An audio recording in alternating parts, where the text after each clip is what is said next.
Swayamprabha. Digital India. Educated India.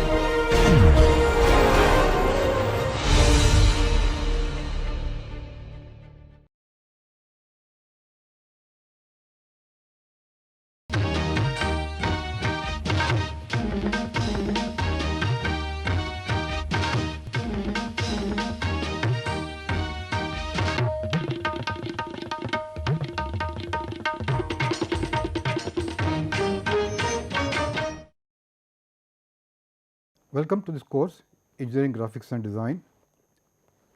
Today we will look at certain aspects of sketching which end up in an engineering drawing. So, this is the last lecture of the first week, and in this we will look at from where we left off at visualization in the previous lecture, and now we will see how we get to an engineering drawing from a sketch. We will see some very basic aspects of making a drawing. I will briefly introduce the standards, and all of this will give you an overview of what you will be learning in the rest of the course. So, in a way this is a very concise way of presenting to you what is the course plan. So, to go back, we started off with the idea of sketching, and we said that here we make a drawing either physically or with a physical model or with a solid model in a software, and this is largely an approximate concept that is there in our mind. It is not something that can be immediately taken for making it, because the person who will make it needs to know some information in a particular format or a particular style, and that is what starts the need for an engineering drawing. So, in an engineering drawing we always express it on a drawing sheet, and this is drawn in a way which is what we will call and learn in this course as the introduction to the language of the engineer. And this is not the same thing as making a solid model in a software, it is something more than that. In many cases we can have that solid model, but from there we extract information and present it in such a way that we go ahead with what we call the language of the engineer. The next thing is, while we have made the drawing, we need to add some more information before somebody can take the drawing and start making it. So, you ultimately want to take the drawing and something physical word comes out of it. It does not just remain as a sketch or a drawing, it is a medium to make something. So, we add more details, we add more instructions to the drawing, we add more information, some do's and don'ts, and then we have reached a point where we are ready with a drawing which we can give it to somebody, an engineer or a skilled worker, who can make it or who can make the construction out of it, who can fabricate it. And that could be a mechanical part, could be a civil engineering structure, could be an electronic board, could be anything. So, that is what we have here. And finally, the last point I have on this slide is that drawings, once they are made, are not made for life. Some of these drawings will get used over many years, and as time progresses the engineers who made the product will modify it. Maybe there were mistakes, there are improvements, there are new developments have taken place, so they modify that part. So, this is what we have as a complete process of all the types of drawings that we will work with. So, let us start with the important parts of what the drawing sheet will have.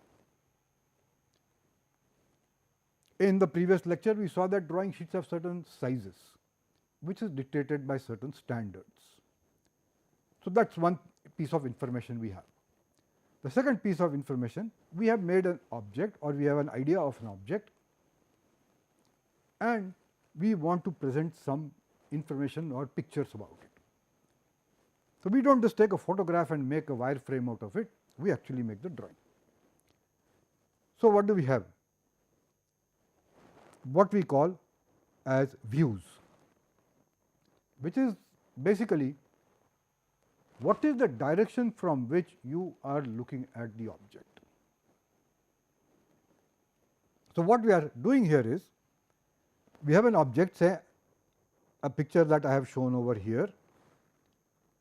This is an object that is referred to again and again in many of the standards that you will come across. So, I picked it up. So, you can see that this is this part of it is a sort of a rectangular block whose one of the edge has been chopped off, and on this side it has a small protrusion which runs the full length on this side. And this is one of the views of the object. That means, if we see this object from this particular direction, we would see this.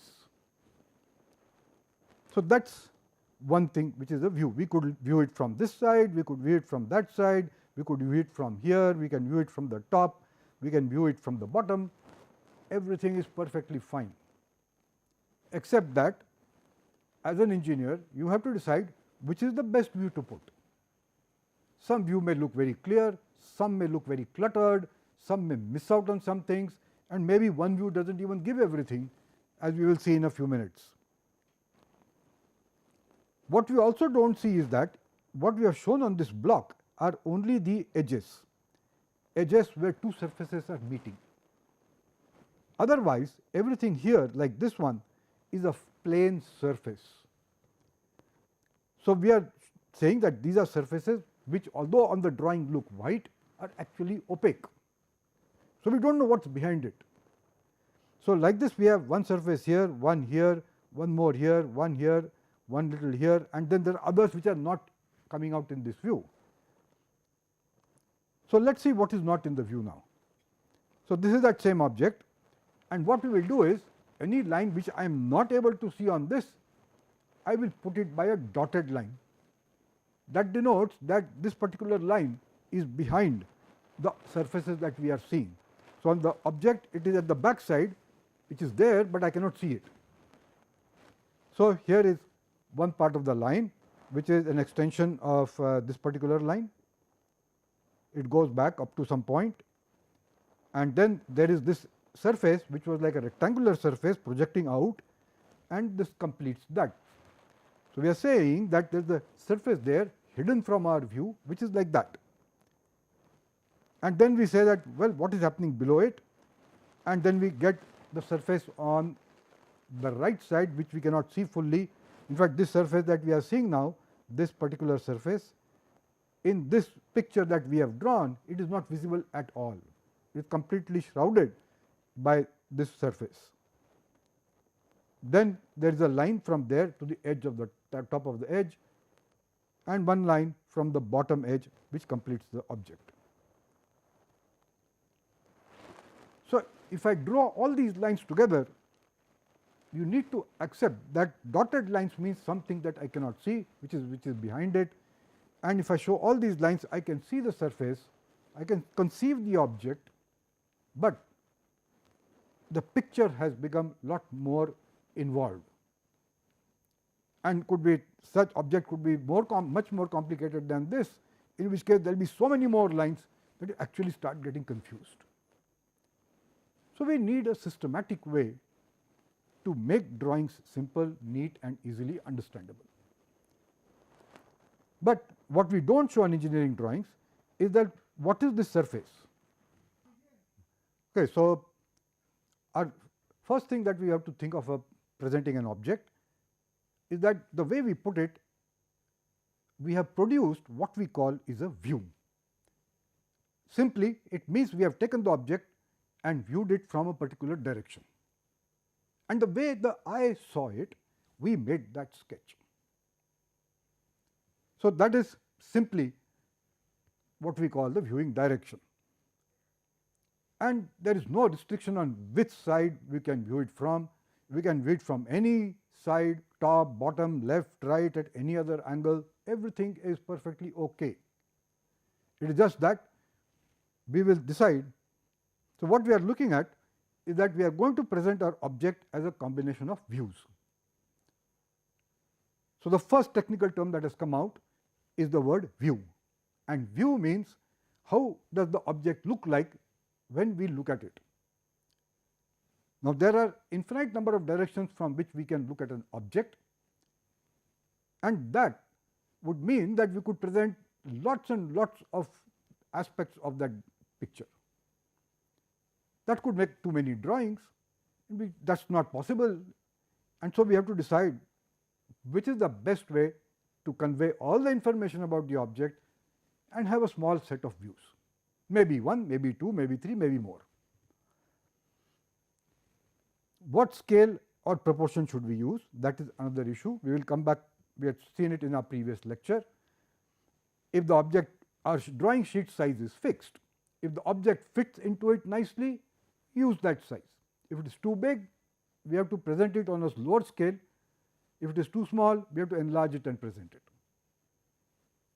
And finally, in engineering drawings, we do not show artwork, color, texture or finish. There might be notes added to it, but the drawing is always in black and white. In CAD drawings, we could have some more colors, but by and large, all drawings, irrespective of the type of drawing, is always black and white. So, let us take an example. Here is an object which I have taken from the Indian standard, which is referred to time and again. So, if you see the standard, you will see this object coming up in various contexts. It is basically a rectangular block whose one edge has been chopped off, and on the side one small little edge has been added. So, what you are seeing here is that this thing which is plain white is actually this surface which is opaque. We have not colored it, we have not shaded it, but it looks same as the sheet outside, but in this drawing everything that is enclosed in these lines is a surface, and in the view that we have drawn, this surface is opaque, which means that when we view this object from this direction, we do not know what is behind, something is hidden. And so, we do not have the full information about this object, although in this case we could assume that certain things are there and we can proceed to complete this object. And let us do it here. The same thing has been enlarged, and now let us say I want to show all the lines which I cannot see, and by lines I mean the edges wherever two surfaces are intersecting. So, basically all these lines that we are seeing here in this drawing are lines where, say, this surface and this surface is intersecting, I see this line. Between this and this region, this is flat. It may even be curved, and what sort of a geometrical curve it is, there will be no line in it though if it is a well defined curve. So, let us see now what are the hidden lines in this. So, that is the first thing. We say, well, this edge actually goes back all the way. So, that is the dotted line. Then we say that since this is a rectangular strip which we will see from the top, it will have all these lines which completely tell you that there is this surface on the back side of this object. Then we complete the vertical face looking on the other side, and that completes that view. And then we say that, look, this is all part of this bigger object. So, there is a line that goes from this edge to the top and a line that connects the bottom right edge to the front left edge. So, you have this line there and this line there, and with that we have the complete object coming up. So, now we had full information about the object. There is no ambiguity, there is no guesswork left in this, but we have done it at the expense of making the drawing more complicated. We have added many more lines, and things already are beginning to look a little confusing. And it could well be that engineering objects which are far more complicated than this one will get so cluttered that making the entire sketch or conveying the full information in one picture is just too much of a hassle. Our objective then is how can we make simpler sketches which are clearly understandable, and if one view does not give all the views, maybe we will make two views which together can be combined to get the full object. So, what happens in a technical drawing? So, from a sketch we want to make what we call an engineering drawing or a technical drawing, and there are many issues we have to deal with, and the person who makes the drawing has to consider all these aspects with the view that not only the drawing complete, but somebody else whom you do not know, you will never meet, should unambiguously clearly understand what you have made. That is a fundamental requirement of engineering drawings. So, here are some of the issues that go into deciding how to make a drawing. So, first is of course, what sheet size should I use, what should be the scale on which I should show the object, what should be the proportion of different directions, sizes on different directions, how can I simplify the views, which should be my viewing direction, how many views should I give, one view is not giving all the information, can two views give it, do I need to give three views? We also have to understand that when we give views, that is where we specify all dimensions. And when we are saying views, we have to clearly and completely specify what are the geometrical features. It is cylindrical, it is spherical, it is something else, it is a flat surface, whatever that may be. That is all that goes in to make a complete engineering drawing. And our objective in making drawings is, first, our drawing should look clear, it should look neat, it should be nice. And of course, we are presuming the drawing should be legible.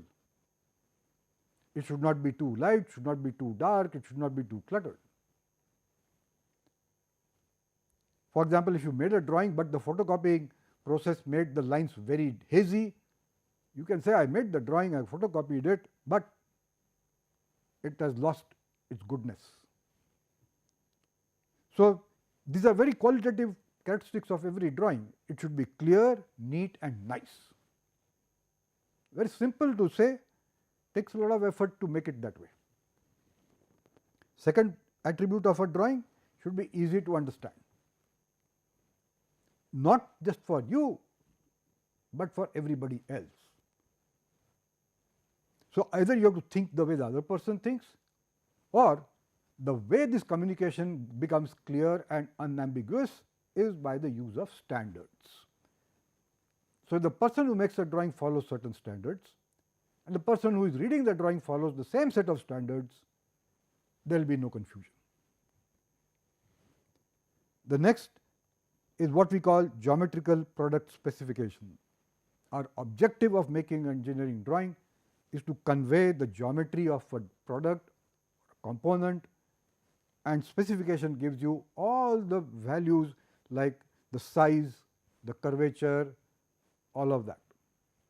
So, GPS in this context is what we are looking at. The next attribute of all engineering drawings is that engineering drawings have to be 100% correct. Almost correct drawing, not acceptable. Just a mistake, just something missing, not acceptable. If a drawing has ambiguities, the person who is making the drawing will not proceed with making the drawing. That person is not supposed to decide what is correct, what is not correct. The drawing will come back to the person who made the drawing, that you clear it up. There should be no under specification. For example, if I have to give dimensions, some dimension if it is missing that completes the drawing cannot be made.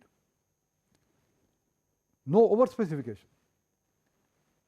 There is no need to give the information over and over again, it could actually lead to conflict. So, all the information required to make the drawing complete has to be there, nothing less, nothing more, and everything should be correct. That is another attribute. And lastly, remember, a drawing is made for reading by somebody else, not by you. So, others should understand the drawing exactly the way you want them to understand it, and vice versa.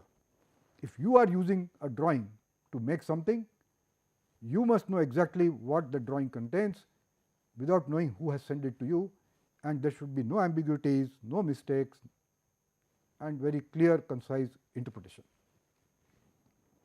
This is where this last aspect, standards, this comes in very, very important. All engineering drawings are made to certain standards. As I mentioned in the previous lecture, there are Indian standards. Drawings go all over the world, so there will be international standards, and Indian standards are harmonized with international standards, so that a drawing made in India can be read exactly, unambiguously anywhere in the world, and vice versa. So, all throughout this course, whatever we are learning, we will go as per standards. Standards are not hard cast, they also give us a lot of flexibility, but tell you how to get that flexibility in an unambiguous way, so that other persons can interpret it. Now, what happens when you take a sketch and you want to make a technical drawing of it? And this is something you can do. Let us take the case of a rectangular box. So, if you use a CAD package, and I have done this in one of this software itself, it makes this drawing where it tells you that there is a box whose this dimension is this much, this dimension is this much, this dimension is this much, and it tells you that this is a rectangle, this is a rectangle, this is also a rectangle, but the way we are depicting it, they all look at different angles.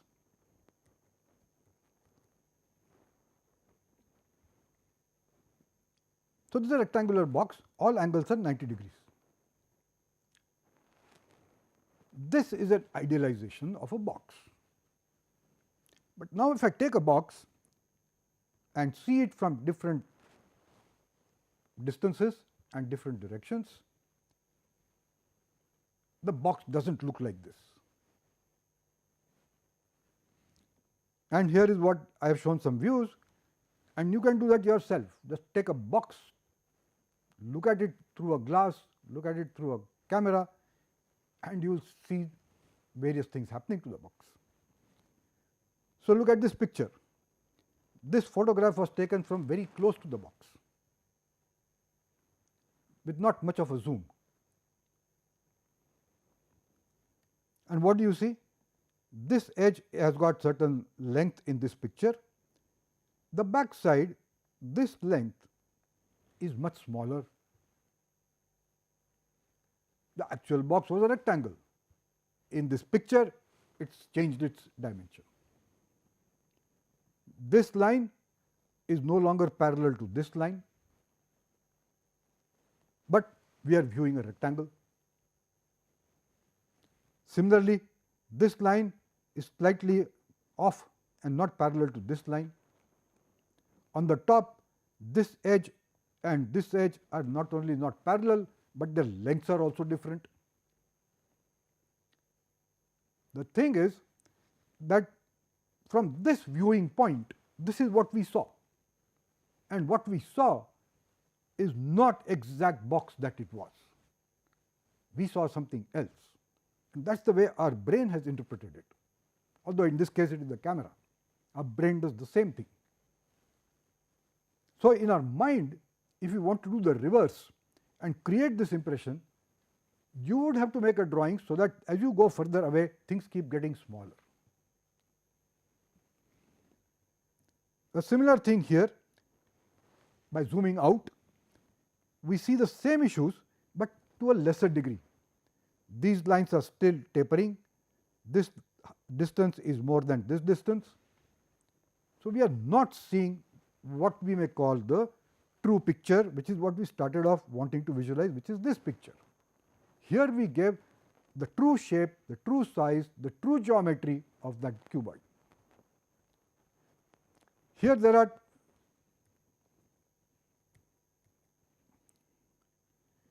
are different views. So, what I have done here is go far away from the box. So, I went to the other end of the room and said, well, let us see now what happens, and from there if you take a photograph and trim it, this is what I see. The object has become smaller, the whole picture was much bigger and I have trimmed it. But what we see here is that this line is pretty much parallel to this line. This distance is pretty much same as this distance. The amount of distortion we were seeing here is much less in here, but we have gone far away from the object. And from that far away distance, if I zoom in up using the camera, the eye cannot zoom in, but a lens or a camera can do that. So, when we do that, this is the photograph that comes out, and here you begin to say, this is almost the same size as this. This looks almost parallel to this. This looks almost parallel to this, and they are the same size. Even the top begins to look like it's almost a perfect rectangular viewed in a certain direction. So, what we have done is this picture begins to look more and more like this picture, which we called in the first place as the true picture or the true view. So, these are issues that are coming up in the drawing.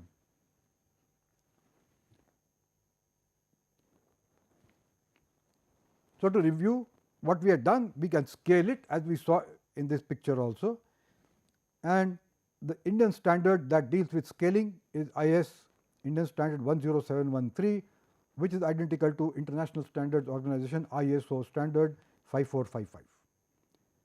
And there are similar scaling requirements for civil drawings, architectural drawings and some other drawings. But for mechanical engineering drawings, we have the following options of scales. Theoretically, we can have any scale, but the simplest one is scale 1:1. That means, on the picture we show every dimension exactly the way the real object is, and this is a true view. If we looked at the earlier slide, the tapering view is not used. It is good for visualizing, but is not good for engineering drawing. Then we can do scale down, which is reduction, and here we can use 1:2, 1:5, 1:10, 1:20. So, it goes in this ratio 2, 5, 10, 20, 50, 100 like that. So, we do not have the option of scaling down by 1:3, not done. There are some more ratios available for civil and architectural drawings, but you do not have an infinite number of ratios at which you can make an engineering drawing. Certain numbers are specified. When you want to blow up an object, enlargement, we scale up, and again we have these ratios.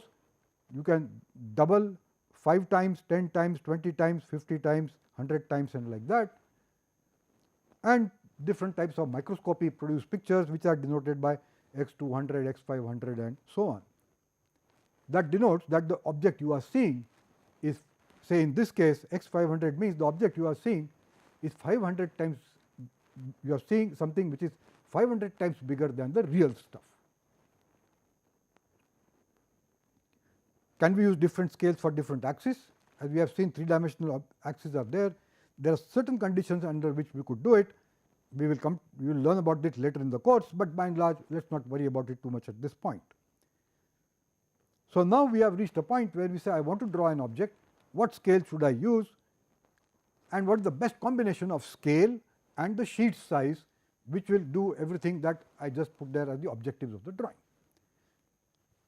This decision rests with the person making the drawing. There is no hard and fast rule that you must draw this as per this. Or if you have seen an assignment or a tutorial sheet, draw this to this scale. Well, you are being asked to do it. In the real world, nobody tell you what to do it. It's your decision, and you have to be very well aware of how that decision should be made. An important thing about dimension of scaling is that when we make a drawing, it may be scaled up, it may be scaled down, but the dimensions that we show on the drawing will always be the actual dimensions, not the scaled down dimensions. So, irrespective of the scale, on a drawing, we will always show the actual dimensions of that particular object. We may scale down the drawing by a factor of 20, and so 20 meters may look like 1 meter, but on the drawing we will write 20 meters, not 1 meter. So, that is an important thing to keep in mind all throughout this course. The next thing is, to show a view or an object, I need to use lines. Everything is done by lines, and we are not thinking of shading and shadows in that sense. They are a separate thing. They are also very important in visualizing. Architects, various types of visualizing people, they do it. In engineering drawing, mechanical engineering drawing, and many architecture drawing, we do not do that. So, Indian Standard 10714 part 20, identical to ISO 128 part 20, gives a list of lines which one can use, and it also tells you what the name of that line is. So, in this case, the first is a solid line, and it just says it is a continuous line. We have not said whether it is thick or thin, but those are again variants within that. Then you could have a dotted line, a dashed line, then a dashed and a spaced line. Then you go down, you have a dotted line here. You have a line which is dotted and with a dash. So, like this you have a whole variety of lines which can be used, and as you go through the examples, each one of them actually maps to a particular meaning. Then here it says that you can even use these type of lines. This looks like a spring, this is a zigzag, this is just a freehand line. And then we can use double lines of different types, or you can use double lines with thick dash in between them.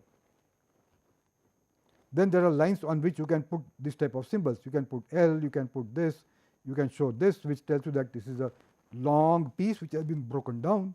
Then you have circles, then you can put anything else also. So, there is flexibility in this, but they all have a certain expected interpretation.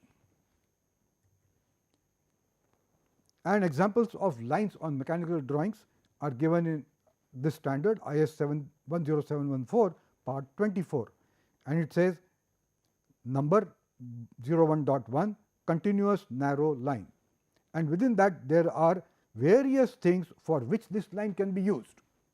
17 things which can be used to denote with a continuous thin line.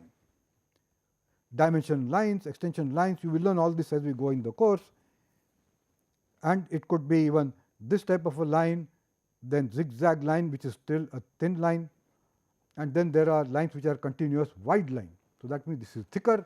What all it can denote, what does a dashed line denote, what does a long dashed line denote, what dash and dotted line denote. So, like this there are many examples.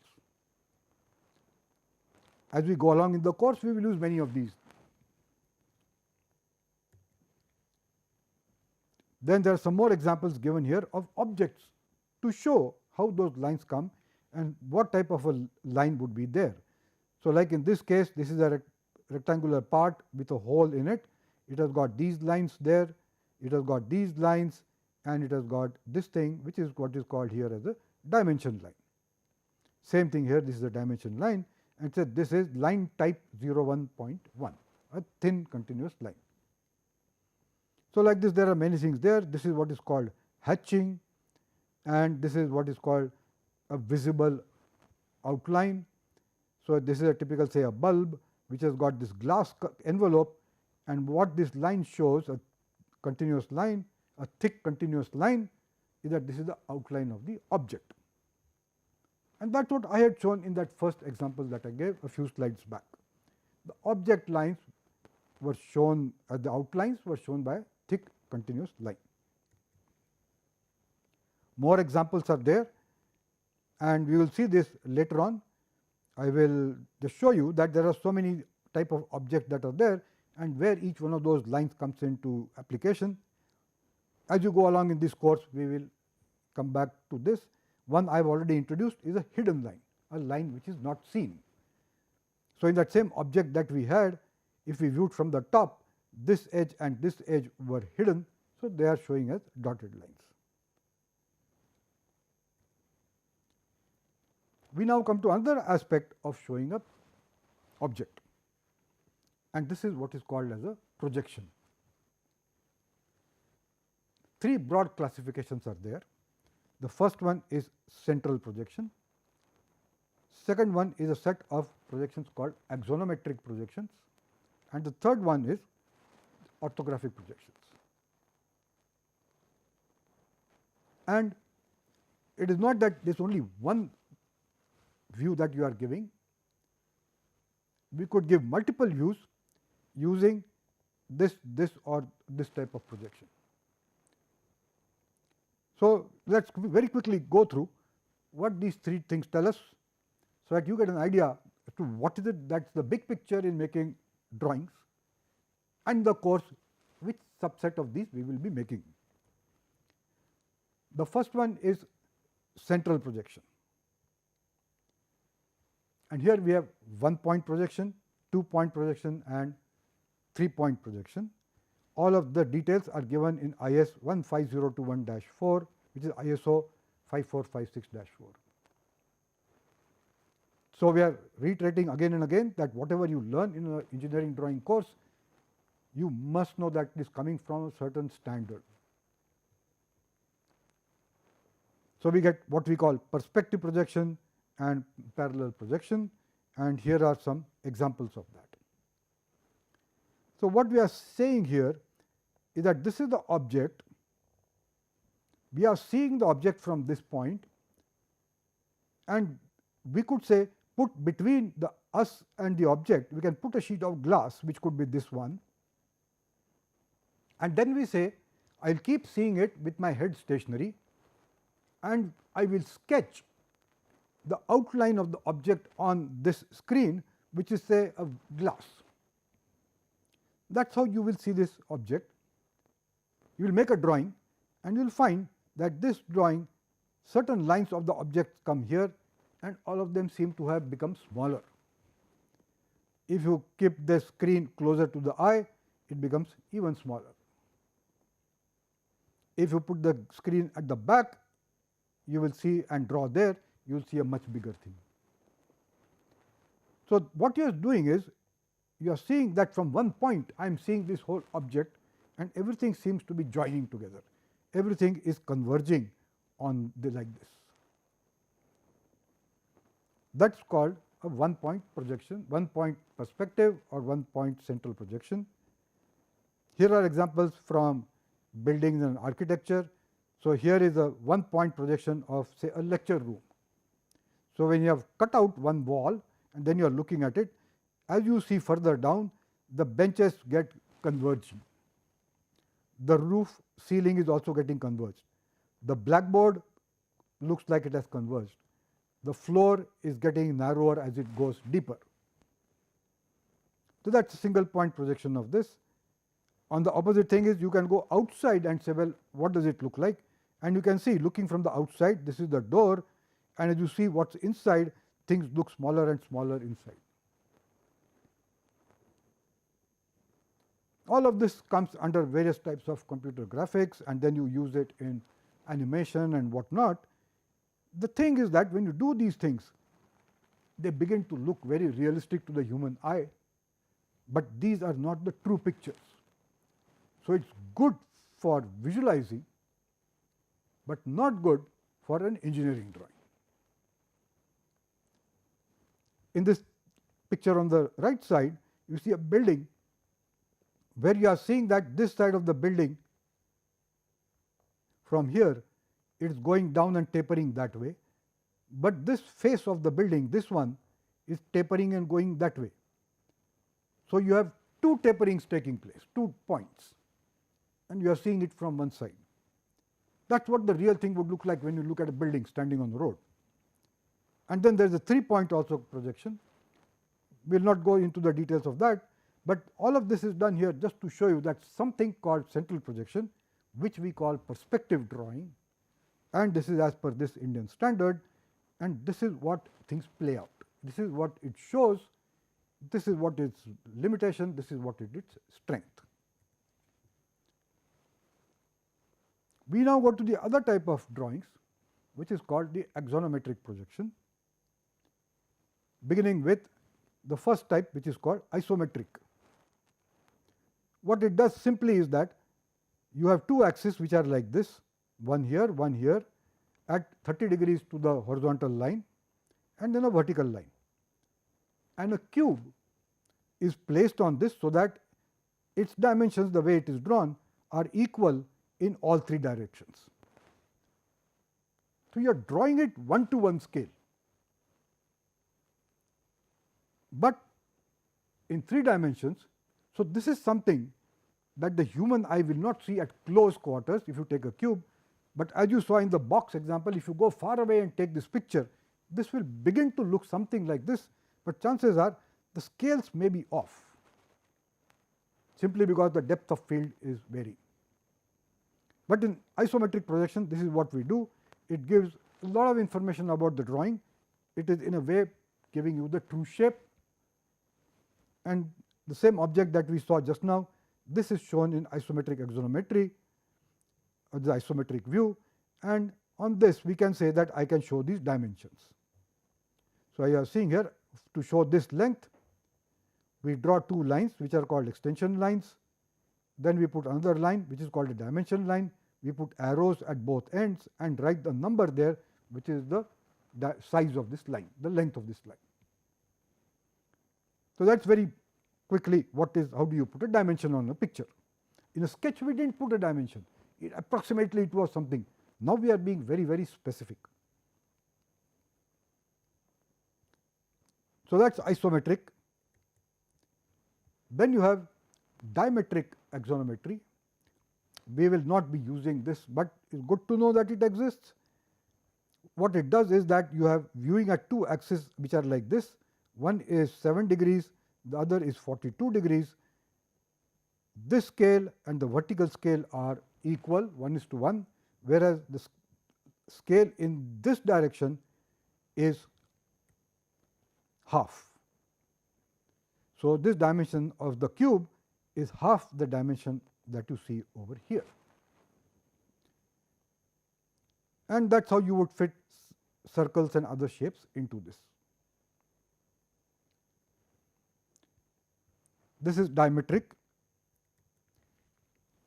Then there is oblique axonometry, where what we do is we have one axis which is there, one which is vertical, and one which goes at 45 degrees to them. And one has a choice that this could be 1-to-1 scale, this is also 1-to-1 scale, this is also 1-to-1 scale, or this and this and this are equal to one another, same scale, but this scale could be different.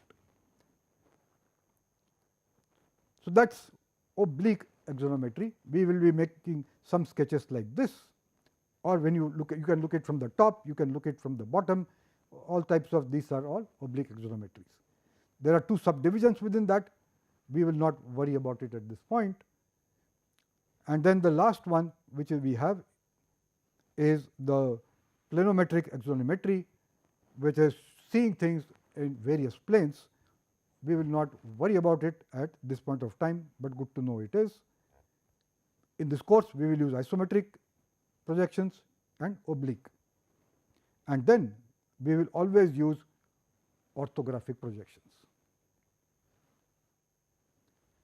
This is a very important thing, because all working drawings, engineering drawings finally will always be made as an orthographic projection conforming to IS 15021 part 2, which is same as ISO 5456-2. Here is the example, and I will illustrate it with this example. This is the same object which we had just drawn, and what we are seeing here is there are arrows and looking at it from different sides, and there are 6 directions. All are mutually perpendicular to one another.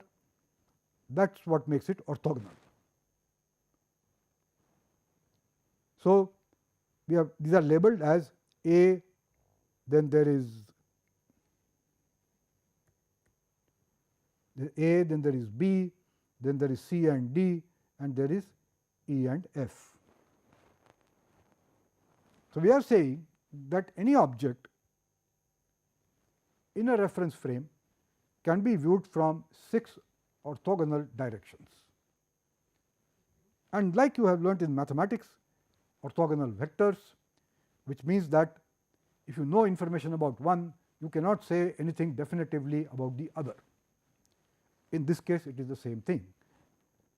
Knowing this view does not give you complete information about what you will see in the object looking at from this view or from this view. So, there are 2 basic techniques called first angle projection and third angle projection. So, look at first angle projection, and what we are doing is we are making the true view as you would see from different directions. So, if you the view that comes from this direction A is shown here in the middle as A. What you saw from D is drawn on the left of it. What you see from C is drawn to the right of it. What you see from the top is drawn below it. And then the remaining 2 views also are there. That is the standard convention, and this is called first angle projection. In third angle projection, we view it slightly differently. The view at A is same here, which we have kept here. This is A, looks the same as the first angle projection, no difference. But what you saw from D, this direction, is placed on the right side. What you saw from C is placed on the left side. So, what you see from the right side is placed on the right, what you saw from the left side, it is placed on the left. What you saw from the top is placed on the top, what you saw from the bottom is placed on the bottom. That is third angle projection. Another way that the symbol that we use on showing on drawings is how you view the frustum of a cone, and the pictures of that are shown here. In first angle projection, we put these 2 pictures together.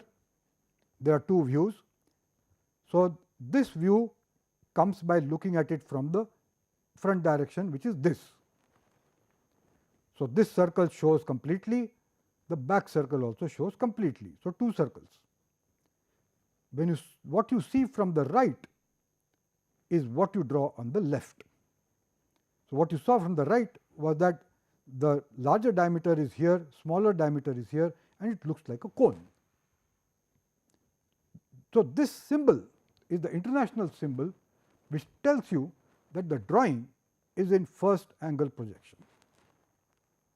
Nobody will write first angle projection, they will only make this sketch, and it means this, it means this is how the views have been placed. For third angle projection, we put the first view over there, but what we saw from the right, we have drawn on the right. So, this 2 pictures put together as a single composite picture convey the information on the drawing. This drawing is everything in third angle projection. So, nobody will write on any drawing first angle or third angle. Just looking at these, we should know how to read the drawing. There is no ambiguity once we know what projection angle is used. Globally, corporations everywhere, designers, both projections are used in equal measure. So, as someone who is making drawings, we have to be familiar with making drawings in first angle, making drawings in third angle, and interpreting others' drawings the way they have made it, first or third angle. So, that is another important thing, and orthographic projection means I am seeing the object from a very far distance, there is no distortion in the geometrical shape, I see it exactly as it is, and I draw it as it is and put all the dimensions on these drawings. We do not put dimensions on any of the others, which is your oblique views or the perspective views. All dimensions of drawings are always put on orthographic projections. Another important thing is axis of symmetry. And what happens here is that just by looking at this is not enough to say that this is symmetric, or that this has an axis of symmetry, or there is some symmetrical feature in this drawing, or these curves have some other symmetric features. So, what we do is we have a circle, and to show that this is a circular feature, we draw a line like this.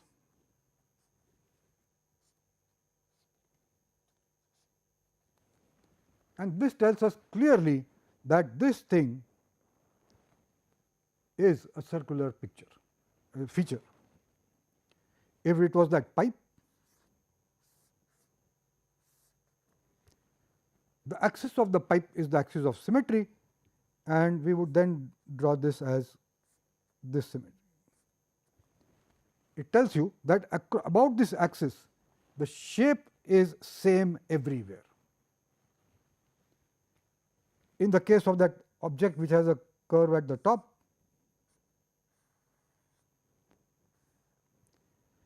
this particular feature from here to here, this is a semicircle. So, only this much symmetry is there about this line, which is normal to the paper, and on this view we will show it as this, to tell you that from here to there this is like a semicircle. And this could be a piece of cloth which has been cut in this way, or it could be any other object which has thickness as well.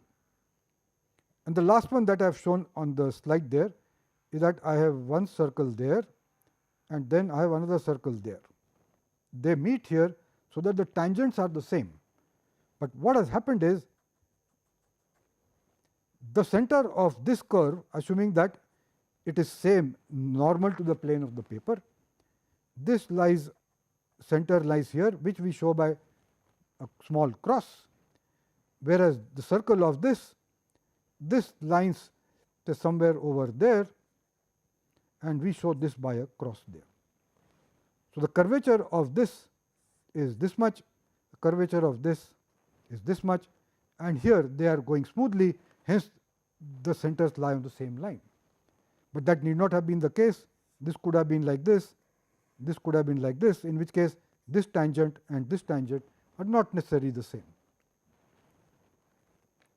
So, that is the important thing here.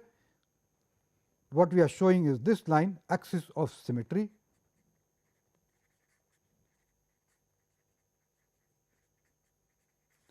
or we will call it the center line,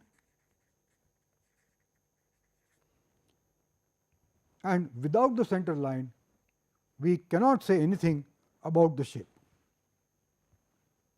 So, showing the center line on any symmetric feature is absolutely essential, only then the drawing becomes unambiguous.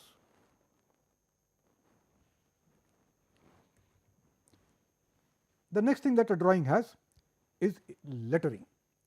We put numbers for dimensions, we write notes, we write instructions to the person reading the drawing, and that could be in one language or multiple languages.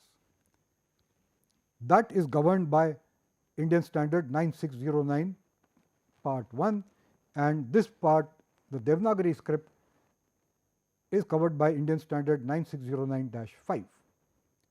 9609 parts 1 to 4 are same as ISO 3098. And they tell you the shape, size and fonts of drawings which are preferably to be used on engineering drawings. So, largely you will see that being followed, although if you are doing some word processing you will find you have hundreds of fonts. Well, on engineering drawings we do not use that many fonts, there are a certain set of preferred fonts. So, size, sketch, that is decided and you can pick up from there. By and large, when you are writing titles and everything, one generally uses only capitals. One generally does not use lowercase letters. Dimensions, decimals, they are all numerals like that. And if we have to specify it in a second language, say English and say Devanagari, so we will write information in English and accompany it with the same information in the second language. It could be Devanagari, it could be any of the Indian languages, it could be any of the languages in the world. And quite often you will find that if a drawing comes from another country, you will have English as well as their own language written on it. But by and large, English is now the language for global communication on engineering drawings. But it is good that in many cases where the people working with the drawing are more familiar with their own native language, it makes sense to write it in that language also. So, there are bilingual drawings, and a drawing does not mean that there is only a drawing on it. We could also write notes, which is writing something about the part or something about the drawing, or instructions even for say manufacturing, that do this while in this process, do not do this, avoid doing this, all of that could be there. And there could be also thing which is called comments. So, these are things which are written in words which supplement the information on the drawing, and drawing and this written information together make the information complete. The drawing becomes unambiguous, complete, it is not over specified, not under specified, should not be ambiguous, and all of this information has to be read together.